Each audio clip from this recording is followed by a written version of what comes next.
The Give It a Go Show! Welcome to the Give It a Go Show, where we give things a go and talk about it. I'm Rivert. And I'm Prince. It's been a while. Yeah. I was made an unfortunate victim of the UK rental crisis, so... Yes. It's been a while. And but, I was made the unfortunate victim of breaking routine and forgetting to upload episodes, which is not at all as bad as it was for River. Now I'm living with my in-laws, which is a new thing to try. Oh, yeah. Is That's that... not my thing. No. I was going to say, is that what you brought? No, that's not what I brought. No, I'm living in a lovely little cabin with my high-energy dog and my husband, of course. And your high-energy husband. My high energy. Nah, he's pretty low energy, so that's not too bad. It took us so long to get episode 8 up because of Podbean being a rude gentleman. A rude gentleman, yes. The Podbean, yes. The person, Mr. Podbean himself. Yes, Mr. Podbean. Yes, very disrespectful. We wrestled with Mr. Podbean for the rights to keep uploading our own podcast. So I've actually talked to you about me doing this, and I've done it multiple times since, but I thought it might be quite cool to talk about because a lot of people might be in a similar boat. I know that sounds like it's going to be really heavy, but it's not. Have you ever tried losing your home? Yeah. It's a great time. I've done it twice now. Yay! For the record, we were asked to leave because the house was sold. I wasn't evicted. We weren't naughty. I did gluten-free cooking, which I know I've spoken to you about, but I want to talk about it a bit more because it was something new that I had tried in between episodes, and I have a lot to say about it. So my husband, we think he has a wheat allergy as opposed to an intolerance. So yes, which he seemed to develop out of nowhere, right? Yeah, we're still trying to get a proper test from doctors, but at the moment we are just playing it safe and not letting him eat wheat. So one thing that we both really love to eat is katsu curry. Both big fans of Japanese food. I don't actually know how authentic katsu curry is to Japan, but we like it. It's a good curry. But he really missed it, and everywhere that we looked would only do it with gluten or wheat in it. So he'd been missing it. He looked at me very longingly when I would eat a katsu curry. Oh no. It was very sad. Very tragic. And so I thought, well, you know what? I will not have this. As in, I'm not having this happen. No, I'm not going to not eat katsu curry because I am going to eat katsu curry because I love katsu curry. Oh my god. Listen, as somebody who has a girlfriend who is diabetic and I love carbonated drinks, I've gone through the same thing in regards to fucking I'm going to do it. I'm going to do it. I'm going to feel bad about it, but I'm going to do it. Yeah.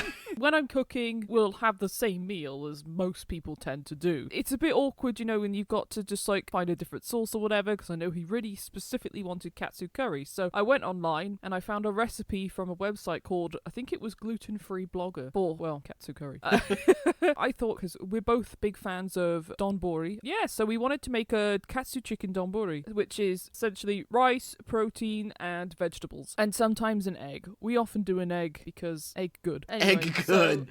We do egg because egg good. Egg good egg. Anyway, so you're right. I'm sorry, I just woke up from a nap. I've woken up speaking truth. I think you could have said that you've been awake for 10 hours and I would still not think it was just weird that you said egg good. Yeah, that's true. So we found this recipe. I will try and post a link to it on Twitter for those who would like to make it. It was delightful. I made it correctly the first time, which was a rare event. It was great. So it was quite easy to make. Just took a very long time because I'm very slow, I think. I don't think it would take that long if it probably took me about half an hour to 45 minutes, but that's purely because I'm extremely slow when it comes to prepping veg. I'm getting quicker, but anyway. It's not like a restaurant where things are prepped in advance. No, you have to exactly. do everything from scratch, and so it's good. That still sounds like not a very long time, just 30 to 45 minutes, just normal meal making time if you're making something proper. So it's a long time for me. Well, it's not a long time for cooking in general, but sure. No, it's not. I haven't cooked in a long time, but it still sounds right to me. It was really good. It was a very good recipe, so we used just a gluten-free plain flour instead of regular flour. That was the only change that we really made. And we used gluten-free soya sauce as opposed to... Soya sauce? Sorry, I always say it like that. Soya? Soya sauce? No, soy sauce. Soy. Sorry. I always say soya or soyo. That's the Swedish word, soya. Oh, well, yeah, it's just written as soy sauce, but I always say soya sauce. Okay, so you're going Scandinavian when you have soy sauce. I would love to say that that's the influence. I would love to say that that's the influence of my Scandinavian friends, but it's not. It's the way I've always said it. And it's wrong, and I know it's wrong, but I still say it, but no one's ever corrected me. Oh my goodness. Well, I'm glad that among the many things I've corrected you on, I just added it to the pile. Yeah.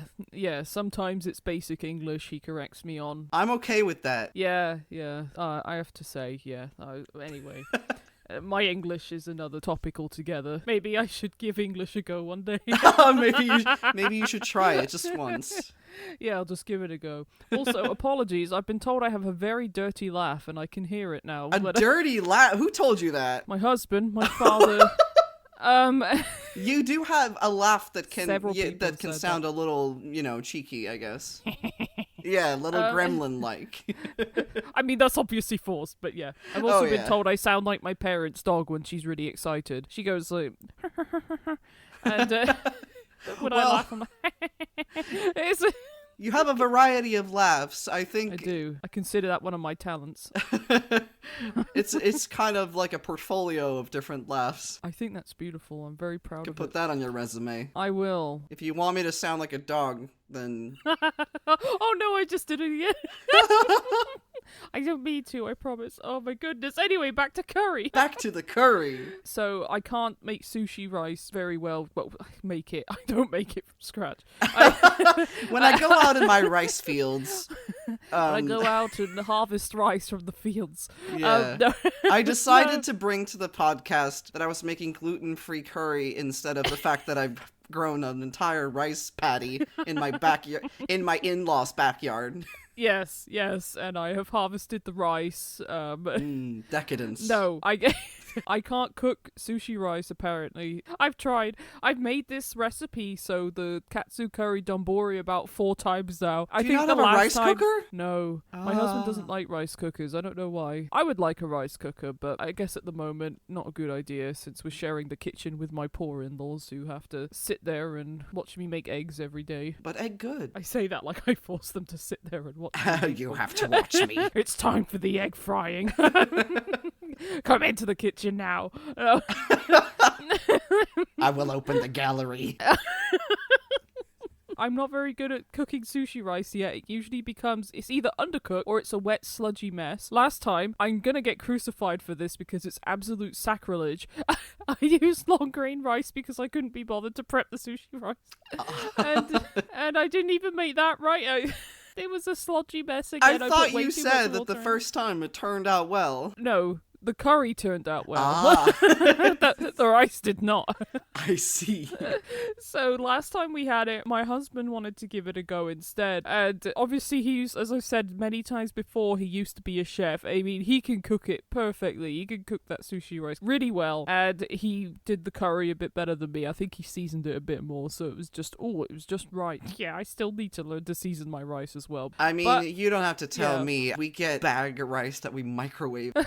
You know what? Sometimes it's easier. I don't do it out of pride, but even though I can't cook regular rice, apparently, would I do it again? I've done it 4 times. It's great, but yeah, it's just this kind of also say. I know there's probably a lot of people with gluten allergies and intolerances and things, but there's actually a surprising amount of recipes about, because I now know from experience that when you go out and about, well, this is obviously more in the UK. If you're in the US or something, there's probably a little bit more about, but there's very little wheat gluten-free food, and it's a nightmare. So surprisingly easy to make this sauce. I made a big batch of it and we had it over a couple of days, so it's quite economic in that sense. Well, I mean, I guess it depends how much you have in the one sitting, because I had quite a lot. That's one of the actual good things about the internet, right? Like, imagine if you'd had to go to the library and check out a book on gluten-free recipes. How many would you have had in there, and how good would they have been? That's the thing. It's so limited to what's available, while, and right now it feels like everything is available if you know where to look. Oh yeah, 100%. It's great because I found loads of different recipes for things. How many have I tried? Not many. But I mean, to be honest, when we've done like macaroni cheese and stuff as well. Well, Toby has. I haven't. I use his gluten-free pasta, which is quite easy to find these days and isn't a sloshy, disgusting mess like it used to be back in the day. My father has a gluten intolerance, so he used to eat a lot of that stuff. And yes, it has changed for the better, I can confirm. With sauces and things, it tends to just be swapping out the gluten flour, I guess, for non-gluten flour. So does it just taste the exact same? Yeah, it was exactly the same kind of consistency I would expect. Wow. Yeah, I was very pleasantly surprised because I expected it to not be very good. But no, it was exactly the same in terms of consistency. It wasn't grainy or anything. It was really good, I have to say. So I tried making resin accessories. Yes. Now, don't get too excited. We got it at the toy store. Fair enough, yeah. And let me just preface this by saying that since it came from the toy store, children can do it. Okay. And it's resin, so of course they have adult supervision and all, but just to reiterate, freaking children can do this. Oh no, I know where this is going. I had another paper lotus flower experience, you could say. First of all, though, they tell you immediately that the first thing that you have to do is put on the plastic gloves. Yes, because that makes sense. Because you don't want to touch the resin with any part of your skin. No, not really. However, you also have to open a lot of little containers and plastic bags while wearing your plastic gloves. And so I was screwing open the lids of the mix that I was going to mix together, and I didn't really think about the fact that I'd have to open up a bunch of other stuff. Like, it came with some bags of glitter, it came with some extra little things to put in, and so I just opened the bottles to mix the solution together. I was very careful about doing it exactly correct to what the instructions told me, because if you don't mix it right, it's not going to set. So I was very careful about that. But then with the plastic gloves, I still got some resin on the gloves. And so then I realized, oh, I've touched everything now with these resin covered gloves, but I can't open these little plastic bags with stuff in them because I'm wearing plastic gloves. Yeah, that makes sense. But I'd already touched everything. I touched my stickers, I touched the bags with the glitter in it, and it was so difficult. I had to get nail clippers out to cut the plastic bags open. Where was your girlfriend? Elsewhere. Oh no! You have to ask one of the cats to do it. I was like, I need to do this myself. I need to do this. Come on, son Moses, pay your rent. It was already really difficult to get one of the bottles open because it would not come off. Oh my goodness. So you got this little sort of flat, tiny spoon, you could say, for mixing the solution. Well, like a spatula. Yes, a spatula more than a spoon, but a spatula. A spatula. Yep. Made sure I did it right, and then I needed to pour it into the little cups, I guess, the little forms. Yeah. They were very tiny. They were like teardrop shaped for a necklace, but they were very small. Yeah. And the tray was very small, and so I didn't know how quickly this liquid was going to come out because it's so thick. So I thought, it's not going to come exploding out. Well, I was wrong. Oh my goodness. I mean, to be fair, I don't think that's fully on you. If they're making a resin kit for children, maybe don't make the I've forgotten what the word is. The resin? Entry hole. The entry hole? Yes, make the entry hole easier for the children to access. That does not sound good. You're the one who said entry hole. I forgot the word. English is my native language, I swear. The opening of the bottle? The opening, yes. It was very small, actually. That's what I'm saying is like, okay, like once we get past the entry hole, that's what I'm saying. Wow. It should be more accessible if children are going to pour it in, because children haven't got the best hand-eye coordination. Yeah, neither have I, but you know. Listen, I'm an artist. I'd like to think that I've got good hand-eye coordination. Yeah. But I was kind of like just trying to very carefully pour this. And you know, when you pour out of a bottle, it's not optimal pouring. It comes out on the side, you know, it drips. Yeah. But what you were supposed to do is pour a little bit and then put in your stickers and your glitter and then pour a little extra on top to close it, but you shouldn't pour so that it hops out of the form. There should be a little bit of space, at least a little bit of wiggle room. Well, the first pour easily encompassed the entire form, so I tried to spoon it out with the little spatula, but that just made the resin appear all over the tray because it wouldn't go elsewhere. Oh no. So everything was sticky with resin. I was like, okay, well, there's more forms. There was 2 of them, so I just formed into the other one. And the same thing happened. This bottle had a life of its own. It did not want to pour the way I wanted to, which was slowly and carefully. But I was like, okay, what's the big problem? It's gonna work anyway, right? So I take off the stickers I want, which were little kitty stickers of various sorts, put them in there. I put some glitter in there. Very I don't know if I would wear an accessory like that, but I was like, okay, I'll work with what they gave me for the children. Yeah. So I put all that in. I didn't know if I put it right side up, and then I put a little extra resin in there for good luck. Yeah. To close it up. And God, I made such a mess. I'm glad I brought so much stuff to layer on top of my desk so I didn't get resin everywhere. But I was very unsure if this was going to actually work out. My girlfriend came in and was like, why did you do it like this? And then she pulled out some forms that she has that are bigger and cooler. And she was like, let me have some of that. And she made her own shit, just off the side. Oh my goodness. With ease, by the way. She's very crafty. I know, she is. Anything crafty, very good. She just does it, and I'm like, wow, how did you do that? And she's just like, I don't know, I just did it. So I had to watch her do it effortlessly after I struggled so much. And so we saw that it needed to be out for like 48 hours or so to set. Okay, so we put it away where the cats can't reach it. Yes, of course. Important note. At this point, we were meant to record the next day. So I was like, shit, they won't set in time. But then we didn't. However, they still haven't set. Oh my goodness, when did you do this? Well, the day before we were set to record, before everything happened, so many weeks ago. So yeah, my girlfriend gave me an earful about, you didn't mix it right. It's very important that you mix it just right, or it's never gonna set. It's just gonna be spongy, and it's not gonna be. She's telling you off. Yeah, and I was like, well, I followed the instructions. I was very sure I got the right amount. I mixed it. She was like, did you mix it? Yes, I mixed it. I put the spatula in there and I moved it around. She's like, well, you didn't do it right. Oh my I was like, clearly I didn't do it right. So I never really got to find out what they looked like, because either the instructions were wrong or I didn't follow them exactly as I thought I had. So once again, I have my walk of shame to the microphone where I have to be like, I did this thing for children and I couldn't do it.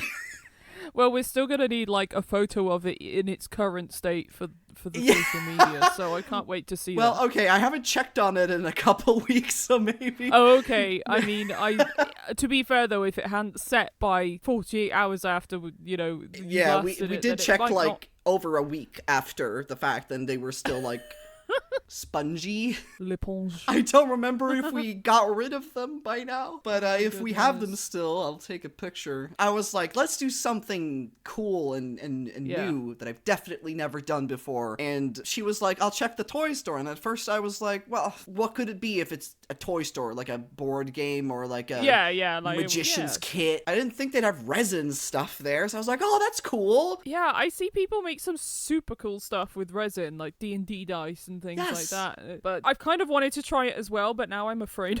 I will say, I will have to also attribute it to being probably a pretty cheap set. Yeah, that is also sometimes an issue. I will take full responsibility for perhaps not doing it exactly to a T, but I feel like with the way that I tried really hard to do that, I'm wondering if any of the children managed to do it. So if I made a mistake, it feels like, oh man, this seems really hard, but it probably shouldn't be. Oh my god. Oh no. Well, would you do it again? Maybe if I got like a grown-up kit and you had Sandra there. Some forms that I actually would enjoy using after. Like dice. I do like dice. Yeah, like, well, I did this last time. I got told off by my girlfriend. I felt like such a man baby. I was like, oh, I made such a mess. Oh no, how do you do this? I think for now I'm going to take a pretty long break from resin in general, because I can't be responsible for things that can go wrong that that easily. I guess that's the thing, when you've got a substance that you really shouldn't be getting on your skin and stuff, when you're responsible for that much of it, yeah. Oh, most of my time was spent worrying about what I was touching. Oh no. Well, I guess maybe next time get a few extra pairs of gloves. And open everything beforehand. Yes. Oh my goodness. God. Oh. So I've got a British classic. It's something I've never ever eaten before. I remember as a child, fellow child, many a fellow child having one of these in their packed lunch. It's a Baby Bell. I don't know if you know what a Baby Bell is. I do, because they give them to us on airplanes. Ah, well, there you go. So, Baby Bell. I've never had one before, but they've always fascinated me. I have got this one here. It's just a Baby Bell, really. I'll eat them like a snack. Well, the reason I never ate a Baby Bell as a child was, as a child, I used to eat a lot of, like, grated cheese sandwiches, and then one day I just got really sick of them, and ever since then, I haven't been able to, like, just say, take a bite out of cheese kind of thing, you know? Yeah, I know that's not... even with Baby Bells, it's kind of difficult sometimes to just eat cheese. Some people do have them with things, but when we get them on the airplane, it's like a snack. On the airplane, you don't really get many good things, so you kind of eat them whole. I don't think I'll be doing that. So my husband bought, like, a whole bag of them, but luckily if I don't like them, my brother-in-law will eat them all. Man, I'd eat them. I would give them to you, but... I mean, don't eat it in one entire bite like I do. Just take one little bite. Oh, no, I'm not going to do that. I will open it to the microphones. The most fun part about Baby Bells is how you open it. If it's the same kind as we have, it's fun. Yes, in like a little plastic wrapper. They had a commercial in Sweden where the Baby Bell used the red part as a little cape, and it was a superhero. Oh, that's lovely. Yeah. Good for him. I'm going to open it to the mic because it's got that satisfying wrapper sound for the those ASMR freaks out there. Ah, yes. When I say freaks, I don't mean that in a derogatory way. Yes, since you did try ASMR last time. I did. Alright, I have it here in its beautiful red casing. Oh my god. Oh wow. Oh, this looks disgusting. It's just cheese. Oh! Are you okay? I haven't eaten it yet. I could just smell it, and I don't think I'm gonna like it. Listen, cheese never smells good, okay? That's why they always say that the ones that are smelly taste good, okay? You're not supposed to smell the cheese. I'm having the full experience. That's why they're calling it Who Cut the Cheese, okay? Because it's gross. Oh my god, I don't know why I'm having such a visceral reaction to cheese. Just put it in your mouth. You're not supposed to smell it. Okay, I'm just gonna... I need to have a spiritual moment. I'm shutting off all of my senses. I have such a problem. I want to say raw cheese, but it's... Raw cheese? Okay. It's just cheese. It's not going to hurt you. Oh, that's alright. Yeah. Oh, really? Well, there you go. Why would you smell the cheese? No cheese smells good. That's alright. Yeah, I wouldn't eat it again, but... Yeah, I mean, that's Baby Bells in a nutshell. They're all right. You don't go out of your way to get them, but if presented to you, they're edible. Yeah, I don't think I'll finish it, but... It was alright. It wasn't nearly as bad as it. I don't know why I thought that I eat cheese all the time, just not like that. Yeah, that's fair. At first, I couldn't get over the fact that I was just eating straight cheese. Yeah. With nothing. Like, I have cheese on things. That's my problem. Even brie, which I love so much, I can't just put it in my mouth. I need to have it on a cracker or something. So, it's an acquired taste. You have to get used to the Baby Bell before it becomes a snack. Yeah, I don't think I could eat too much of it, just like, because it's just straight up cheese. Oh, yeah, you shouldn't. No, I don't think I'm going to finish it, but I can now say I have tried a Baby Bell. Yes. I'm a proud Brit today. I think everybody should try a Baby Bell. If you like, unless you're lactose intolerant. No, you should still do it. That's not professional advice.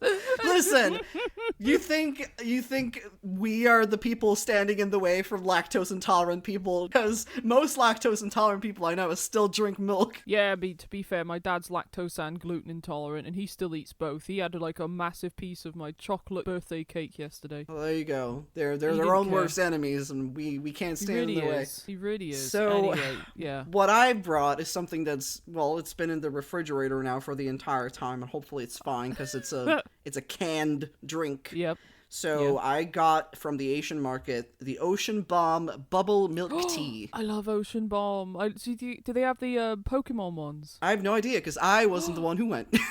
Oh, they do Pokemon ones in the wow. Asian market here with like little Pokemon. This one has a shrine on it with paper lanterns on it and a picture of a boba cup with bubbles in it. I don't know if this drink has the actual pearls in it, and I've never had milk tea, but my mind was like, milk, how long does it keep? But it's, again, a canned beverage, so it's fine. Have you ever had like boba tea? I've had boba tea, but it's been like lemonade-y kind of boba tea, so not exactly tea, more like boba lemonade. Yeah.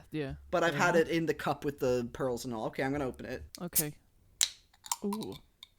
Oh, it has a very beige look to it. That makes sense. Oh, it tastes like cake. Why does it taste like cake? Ooh. What is that taste? Oh my goodness. Milk tea. Okay, so it tastes like I had a cup of milk and then poured some sugar in it and just drank that. But trying to picture how that might taste. Yeah, it is milky and sweet, and that's about it. I can't tell if there are bubbles in here. That'd be kind of weird, probably from if you drink it through a can and there's pearls coming out. Yeah, maybe it's bubbles as in carbonated. I don't know. Well, I don't think it's a good thing that every time I take a sip, I get the shakes. Yeah, that's probably not very... Listen, I love milk, but this feels like kind of shitty milk. Oh no. It feels like tampered with milk. Oh no. That's even worse. Where you put the milk in a cauldron and then you put some mystery ingredients in there. That's worse than the thing I said first. Oh my goodness. Yeah, I don't think I'll be... hopefully my girlfriend likes this, because otherwise we'll be wasting a whole can of stuff. It wasn't disgusting. It was more like, it tastes like it shouldn't. It shouldn't taste like that, or it just shouldn't exist. I don't. No, more like I'd rather have straight milk. Yeah, it just feels a little weird. It's just enough of that milky taste, but enough of the other stuff in it, like the sweet and the other whatever. Is it carbonated? Did you say? It's not carbonated. Okay, it's just canned. Right. So that would either make it worse or disguise the. It's kind of a very weird feeling. When I first drank it, I couldn't tell what the taste was, but then I was like, okay, well, that's definitely milk. But there's... I prefer my milk without the added everything. I mean, obviously this is milk tea, so it's not supposed to be just straight milk, but... I mean, it's probably got tea in it as well. So it probably tastes a bit like ass. So that's probably part of the sugary sensation. Okay, bubble milk tea, brown sugar, it says. Right. Okay, so there's... Oh, I didn't like it! Fair enough. I'd give mine it was okay. Yeah. It was alright. It wasn't as horrendous as I expected, but it wasn't... I'd say mine was just below the level of okay. Fair enough. Dislike. Dislike. Alright. What new lovely media did you try for this one? I have so much to say about this. Okay. I watched a film. This was suggested by my husband because he thought it would be funny. And God, we were in for the night of our lives. Oh. We watched the 1980 film Superman. However, this was the Bollywood version. It was wild. Go on. Okay, so obviously it's very old. I think it was quite low budget from what I can tell. The zooms were very janky. The sound effects, you could tell people weren't hitting each other. Oh man, why aren't they hitting each other for real? So at the start, this guy's shot. There's like not a wound anywhere. It's just like really weak fake blood, and he's just led there like, I was like, you haven't been shot, mate. I can tell. Yeah, the singing was completely out of sync with the voice, like the mouth movements. So I enjoyed that. So here's the general plot. So to be fair, I'm not very into like the Marvel DC stuff or the superhero stuff in general. So I don't know the overarching story of Superman. I don't think there's much of an... I shouldn't say anything. Well, anyway, this one had so much lore and backstory for Superman. So this child, I can't remember the child's name. I think it was Raja. And let me say, the child in this movie had the best acting out of everyone. Oh, man. I'm not even saying like everyone was crap and he was the least crap. He was actually really good. Oh, wow. Good for him. So the plot, from what I could tell, this might be based on poor translation. So the kid's parents were killed by burglars. Just like Batman's origin story then. Yes. yeah. So he goes to pray to the monkey god. He pretty much asks the monkey god for a rabid monkey army to kill the people who killed his parents. Oh, that's a very creative way of getting revenge. Yes. Anyway, he Batman doesn't should get a take response. notes. Exactly. He doesn't get a response from the monkey god, so he shanks himself with a candelabra type thing. Oh my good, like right away? Yeah, he's like, you're not responding to me, and he's like, I've had enough, and then he just like stabs himself. Oh my god. Then let me tell you, Prince, he sings an absolute banger. While he's stabbed! Yeah, he stabs himself whilst he's singing this absolute banger of a song. Ah, his stabbing song. Completely out of sync with his face, with his mouth. Face? That's mean. Yeah, no, they're completely out of sync with his mouth, and the child had the most dead look in his eyes whilst he was like, like, you know, this really heartfelt singing. That sounded like heartfelt singing. Yeah, he didn't sound like that. He was a bit better than that. Just a bit. Yeah, so anyway, it then goes to, I don't know how far forward. I think he's meant to be in his 20s, but he looks like he's like 45. He looks like he's someone's dad, but he's got this like slicked back hairstyle, and he dresses like he's from like 80s Miami. I've got a note here saying Superman is a stylish king who drives like a beast. He also murders several people in cold blood because he goes to get revenge all these years later on the people who killed his parents. So one of the guys he orders to be crushed to death by elephants. Ah. That's nice. That's how you want to go. Yeah, I can't remember how he kills the other one. Oh, he also threatens to bleed people to death. So anyway, the plot later on. So the last guy, he threatens to bleed people to death. Oh, so that's just old-timey doctors then. Oh, well, yeah. Yeah, also he's there's helping no you. Transformation. Yeah, well, I mean, there's also no transformation sequence. He just gets out of his car and he's in his suit. He's a larger gentleman, but they put a muscle suit over it. Oh. And it's not very flattering, I have to say. For a man with such stylish looks, that was not a good choice. Just ruined it for me. That just reminds me of when they edited Captain America's head to be in a skinnier guy's body in Captain America, because before he gets jacked up, he's like this little skinny dude, but he's still got the same huge head. Before they put Captain America's head back on Captain America's body, but by which I mean, what's his face? Chris Evans? I don't know. So yeah, his head is on somebody else's body, and you can tell. Oh my goodness. Oh, that's great. Well, I haven't talked about this guy's fashion yet. So he wears flared suits with platform shoes. Oh. He's very fashionable. Like I said, he's a stylish king. He wears yellow suits. He's wearing bright pink lipstick for some reason. Good for him. I mean, good for him. It's just not flattering, but whatever. Man, remember back in the 80s when people would walk around in platform shoes and muscle suits? Yes, I was in the 80s, I remember. If I'd only been born 1 year earlier, maybe I could have seen this phenomenon. I wasn't born mid-90s, nah. I remember it well. But by the end of the film, he's going to look for, I think it's the last guy. So the antagonist's son bangs Superman's sister and gets her pregnant. Oh. And then the mum's like, you should kill yourself. What? To the girl. And she's like, I'll kill myself as well. And we were a bit like, oh, okay. My goodness. Okay. Well, do they? Well, the sister tries to kill herself, but Superman saves her. Oh. He's a progressive king, you know? Yes. He's like, do you like my pink lipstick? You won't get to see that if you die. Exactly. He says to his, I think it's his adoptive mother, he's like, no, we can sort this out. However, I say he's a progressive king. His way of sorting it out is by forcing the man who got her pregnant to marry her. So he flies to Hong Kong, and when I say flies, he takes a Singapore Airlines passenger plane to Hong Kong. You know, like Superman usually does.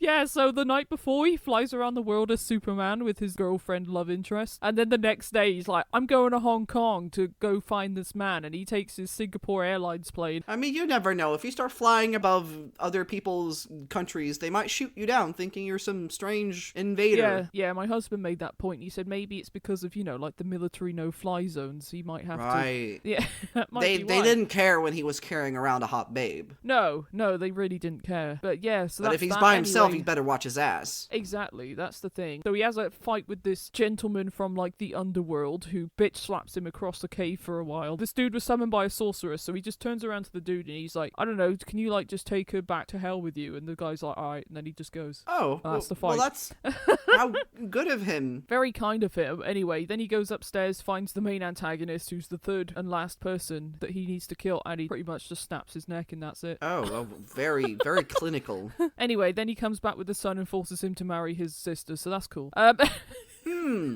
You know, So that was Superman. Heart of gold, that Superman. Yeah, my other favorite thing in the movie was you could see in the Hong Kong scenes tourists taking pictures of the filming and stuff, and they just left it in. So there's this guy just stood there with his camera whilst they're dancing, and no one cared. Oh my god. He's just in the shot, so I'm like, well, you know what? Got his big break. Fair enough.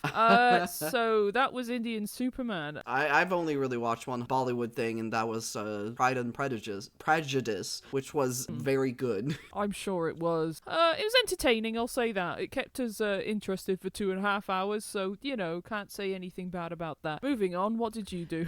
So, since you tried a music genre before, I figured I'd give it a go as well. There's a recurring theme of me deciding way back when that I didn't like something before I even really gave it a try, and that's another one of these things now, which is Vocaloids. Oh, and, yes. Sorry, I say that. It's very nostalgic for me. As a teenager, I had a Vocaloid obsession, so yeah. I remember getting a Hatsune Miku bag for my 17th birthday. I just absorbed it through osmosis because everybody else was into them around me, and I did hear some of the songs. My girlfriend was into them. I saw some music videos at the time. But back then, I didn't give it a try. I had already decided when I sat down to watch it that I didn't like it, and so I didn't give it a fair try until now. Went through Spotify to just go listen to some classic Vocaloids and some newer songs and stuff. So for those who don't know, Vocaloids are essentially, it's digital singing. It's like these characters that have a specific voice box, and it's like a program that was built to emulate different voices, I guess, and like each voice is attributed to a particular Vocaloid. Yeah, and they all have a different range, they have different voices. So my qualm at first with this was that personally I just prefer human singing. I love to feel other people's talent, sort of. When someone's belting really loudly or they finish a really complicated rap sequence, it's like, it makes me impressed, and I love that. So from the very beginning, I felt that it was kind of... And Vocaloids, it's still music, and people still work hard on the songs. So it's not as if it's not valid. 100%. But, you know, as someone who's given production a go, I can kind of respect it. Oh, absolutely. It's definitely music, but I just personally enjoy human singing. I was still like, okay, I'm gonna give it a try. And so I tried the good old Miku Hatsune. Queen. Basically just the face of Vocaloids. Yeah. And sometimes weebdom in general. If you don't know anything about Vocaloids, you might have seen her still. She's got blue hair and twin tails. I also just generally prefer a very sing-songy sound, like a vibrato, for example. I love a vibrato. And so when I started listening to some of the Miku songs, I tried old ones, I tried newer ones, and she's got a very phonetic deadpan sound, almost drony in a way. And it's just because of the fact that, like, her voice is keeping the range exactly where it needs to be. Perfectly, obviously, because it's a computer, but it makes it very phonetic and samey for me. I know. And her voice is very bright and squeaky, and there are Japanese artists who actually sound like that, but it's not what I prefer. So I was like, okay, Miku, not so much for me. Some of the songs are cute. I liked some of them, but yeah, she was not for me. So I tried another one. I wanted to try a male one, and I knew about this one earlier, and I liked his look because he's purple, and I like purple. So I tried Gakpo Kamui, and he's much older, so worse quality, I would say. But there was one song that I really liked, which was the first one I listened to. But the only reason I liked it was because his voice sounded really real, and he was belting. Right. And so I was like, okay, well, if I only like this when it sounds more human, then I might as well just listen to Maybe a human. It's not your thing. Yeah, that makes sense. I mean, I remember as a teenager, I really loved Vocaloid. I just found several songs with my friends, and we were like, yeah, Vocaloid. But yeah, now when I listen to those kinds of songs as an adult, it's not, like, I guess my tastes have just changed. I do like some of the computer-generated voice stuff. Me too. But not so much the Vocaloid stuff anymore. I think what I prefer more is humans trying to emulate a computer-generated sound. Rather than the other way around. Yeah, definitely. There's an artist I listen to, I think their name is Mealy, and they sound like a Vocaloid, but they're human, so it sounds a little better. Yeah. And I mean, no shade absolutely on Vocaloids. No. Like I said, you know, everybody has their different preferences. And if you're into the computer-generated stuff, then this is like, you got an entire smorgasbord of so much stuff. I still tried another character, and I just kind of looked for the ones that I recognized. So I tried Luca. Luca Megarina, and again, still okay. Yeah, I mean, they've all got a particular sort of sound, all of them, haven't they? Yeah, because I figured I'd try ones with a more deeper sound, like less squeaky. But yeah, because it was very much, there were so many songs to pick from, so I just kind of went through them, and it was kind of, sometimes I would find one I liked, but it was, they were few and far between for me. Yeah. So I think the appeal is more in the characters than in the music videos. I think so, yeah. Definitely. And I think if I had a character, let's say I made a Vocaloid, then I would obviously be very invested in that one. I have a friend who made their own and used, I think, their own voice for the voice box thing, recording their voice to do the different sort of phonetic sounds. And that's really cool. I just think the concept is really cool. Just don't like most of the songs. Well, I listened to a song a while ago. I can't remember who made it. The song was called Full Bodied, and an artist I think I was following on Twitter made a music video for it, and it was very impressive. I didn't actually realize it was a computer generated voice until afterwards. I can't remember the name of the person who did the voice or what the Vocaloid type thing was even called, but I'm maybe just kind of, as things progress, they are getting more human-like, I guess. Yes, definitely. The newer ones do sound way more polished. Yes, yeah. I mean, like I said, I didn't even know it was a computer-generated voice until I did some research. Right. And I was like, wow, okay, cool. You know, that's really good. So, I mean, at the end of the day, most of the famous Vocaloid songs as well are from back in the day, I guess. Yes, absolutely. The ones that that were really viral and that everybody danced to and knew the lore. And so the ones that I mentioned, they were all around when I was a teenager, so they were the ones that I wanted to look at, and they're the ones that were popular, I guess, you know, when it was all such a big thing. Absolutely. But I didn't write the last one down, but I did try a newer one that was not around at the time, but it was, again, it just didn't click with me. I like to feel human touch. A bit of like I said, I want to be impressed with, like, oh wow, this person held this key for a really long time, or things that are considered difficult, which a computer can just do. Oh yeah, 100%. I mean, I guess it's easier to relate to the music when there's another person on the other side of it, as opposed to, you know, okay, I mean, it's different for everyone. Yes, it can still have a very good sound, but I felt that these songs in particular weren't hitting it for me. There might be some out there that I didn't try that would be my type of sound, but these different Vocaloid songs. Yeah, these just weren't. That's fine. But yeah, that's what I did, and it wasn't a horrible time or anything. It was mostly just like, okay, well, this one was okay. This one was okay. So I didn't hate any of it. It was mostly just like, all right, well, I don't even really remember them right now because it was just okay. They were fine. But I used to say I hated them. So it's a step up. Yeah, you kind of stepped out of the comfort zone with it and tried it. I think I just said that because it was popular and I was a dumbass. Yeah. I mean, you know, I did the same sort of thing. Not with Vocaloid. I was unashamedly a fan of Vocaloid. But well, I was a metal kid, so I was especially like, oh, I don't like this cutesy wootsy, and it's like, no, it's like, we star on Hatsune Miku. Oh, I love Miku. I just don't listen to her music. No. We love a queen. That's me with some real singers. Yeah. Okay, let's get some news in our bodies. Okay. Rivet's News Corner. Bird of the Year controversy after contest is won by a bat. So, this year's Bird of the Year competition saw an unlikely winner capture voters' hearts. The inclusion of a bat has proven to be a controversial choice, but a success for those pushing to get more attention for the mammal in serious trouble.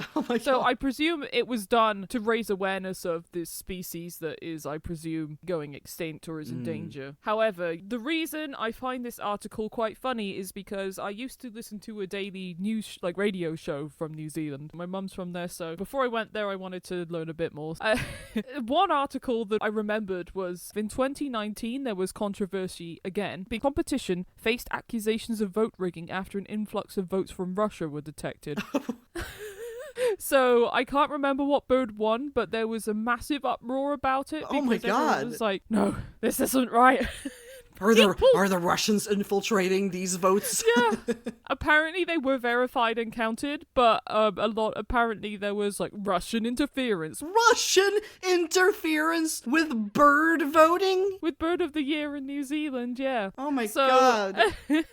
So in this instance in particular, it's the Peka Peka turoa, also known as the long-tailed bat, is one of only a few land mammals native to New Zealand and is best known for its small size. Controversially, conservationist group Forest and Bird decided to include it in the contest, and it went on to win with a comfortable 3,000 vote lead. So, my goodness. I mean, I would have voted for it. I would have Especially voted for when, it you know, more. I mean, it's kind of, if there's only birds and then this one standalone, Yes. people will tend to go for the standalone because they're... I mean, I would, because I'd be like, that's not a bird. Yeah, they're kind of, you know, amused by the fact that there's a completely different animal in this lineup of birds. Yeah. Oh, This my actually reminded me of two things. First of all, the Charlie Chaplin lookalike contest where Charlie Chaplin didn't win. Yes. And also, there was this dog show, this reality TV dog show, whatever, that I was watching. And it was mostly about people training their dogs. But I think at the end of it, they were also bringing them to dog shows. But there was one person in that program who had a raccoon. Oh my goodness. And they... I love that. Yeah, they just got to be in the show and they got to bring it to the dog show as a dog, Oh, but it's a no. raccoon. But it was doing all of the things that the dogs were doing. Oh my god, So, that's so funny. I want to see that now, actually. That yeah, sounds God, I amazing. don't even remember, but I think it was kind of like the reality TV shows like Ink Master and Project yeah. Runway, but it was about training dogs. Oh, I'd like to watch that. Even that has drama for some reason, but... Oh yeah, I mean, yeah. Apparently, people were likening the bat's inclusion to Australia's participation in the Eurovision Song Contest. Oh my God! That's not fair.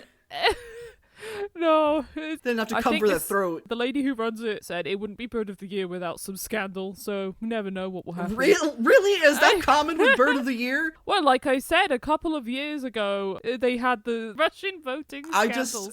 Man, my mind is kind of blown today. You think you've got it rough, but then Bird of the Year has controversy. Often. I mean, I get it from the perspective that they are trying to raise awareness for this bat, but it's quite funny, and especially because they've had controversy before. That's what drew me to this story, because I knew that they'd had controversy before, and I just looked at it and I thought, what is it this time? What have they done this time?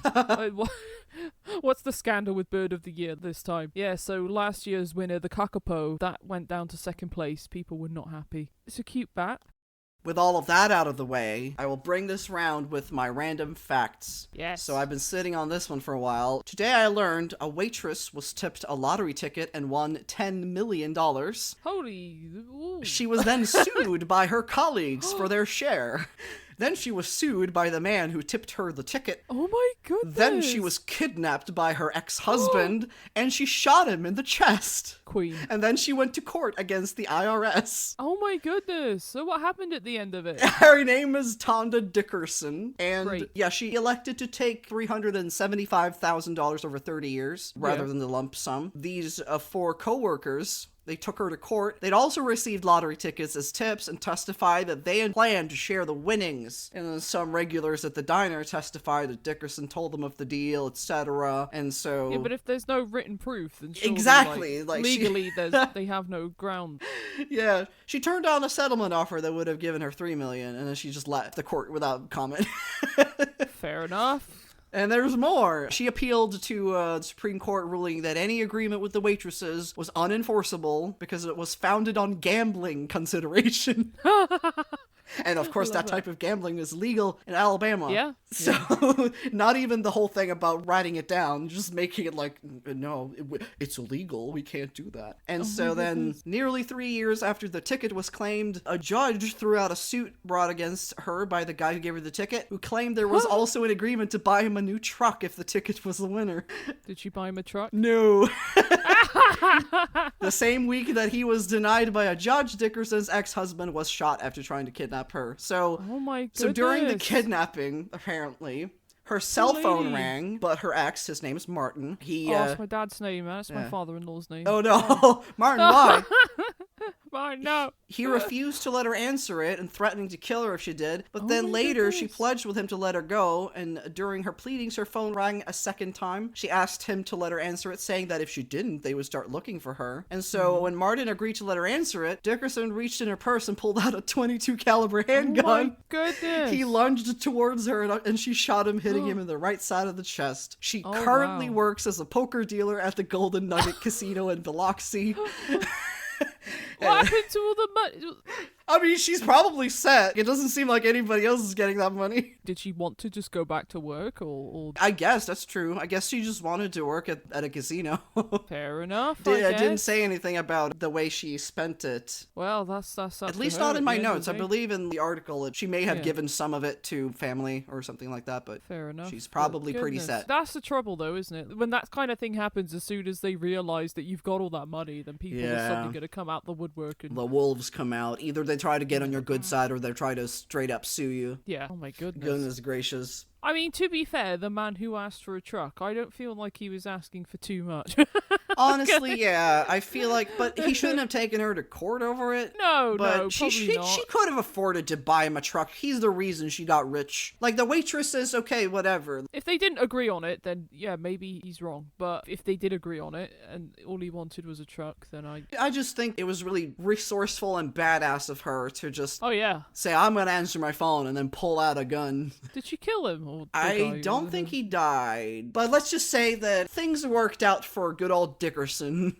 Oh, goodness. What a strong queen. Yeah. Honestly, if you give someone a lottery ticket as a tip, sure, they could afford to buy you a truck if they win, but you shouldn't get mad at them because you got them the freaking ticket. Why would you buy someone a lottery ticket without thinking that it might happen? That you buy them a ticket because you want them to win. That's the present. Yeah. That's the gift. And then they win, and you're like, what? Yeah, it's because people think that, it could have gone to me. But it wouldn't, because you wouldn't have bought the ticket unless you were giving it as a tip. You only bought it because you wanted to give it as a tip. So you would never have bought it for yourself anyway. So it was never going to be yours. It's just so dumb. I'd be kicking myself, but I wouldn't take her to court. I'd just be like, well, of course. I'm a dumbass. You can't help but think like, I bought the ticket, and if I had bought it for myself, I would have been rich. But that situation wasn't going to happen anyway, so no point. But wow, I think there's much to learn from stories like these, such as don't start deciding amongst yourself how much money you're gonna give to each other if you get rich, or if you do, write it down. Get a contract. Yeah, get a contract. Get a contract every time you give a lottery ticket to someone for their birthday. Well, because otherwise, just because someone says, "Oh yeah, I'm gonna share the money," when they actually get that money, why would they if you don't have it like in a contract? I mean, okay. Well, honestly, I would though. I would because I'm afraid of what other people think. Yeah, pretty much same. But also, I just want every time I see all these crowd funds and I see people are being kicked out of their 100%. Homes, I want to just be able to see those posts and go, "Oh yeah, I can help." In that sense, I was talking about like if you were sat with your colleagues and you were just like, fuck them. Yeah. No, I fully agree with you on that. I'm not like I'm not giving them anything. Yeah, No, I would love to do the same thing. Just be able to help someone and just pay for everything who's someone who really needs it. But no. That's what I'm saying is if you're gonna like share it with your colleagues, and it's like get it. Oh, for God's sake, who would do that? I mean, as much as like I just wouldn't agree to it in the first place. As much as back when I used to have colleagues, as much as I liked the presence of some of them, why the hell would I do that? I know, yeah. I've got friends, I got friends, I got family. My colleagues would be very much on like the beneath the top 5. Who would go to them first? I mean, at my old job, there's one, maybe 2 people I would share it with, but otherwise, nah. But it would be people who are already friends with you. Oh, yeah, exactly. Yeah, these. But I think they were mostly just talking about it because they thought it was never going to happen. It was probably, what if we win? Then we should do this. Yeah, wouldn't this be cool? And then it happens, and they're like, "Oh, you remember when you said, wouldn't this be cool? It would be really cool." Yeah. Nah. Well, she tried something new in that she got to go to court a lot of times for. She got to try being kidnapped. All right. Let's bring this back around. I think the moral of the story, don't tip people lottery tickets unless you're prepared for them to win. Yeah, or just buy yourself lottery tickets. Yeah, just buy them for yourself, exactly. Just do what you want. Thank you for coming back. Yes. It's been a while, I know. If you guys have any cool experiences that you want to share or you want us to talk about, then send us an email, slide into our DMs. Please talk to us. Just do it. Go make some memories. Yes, do that.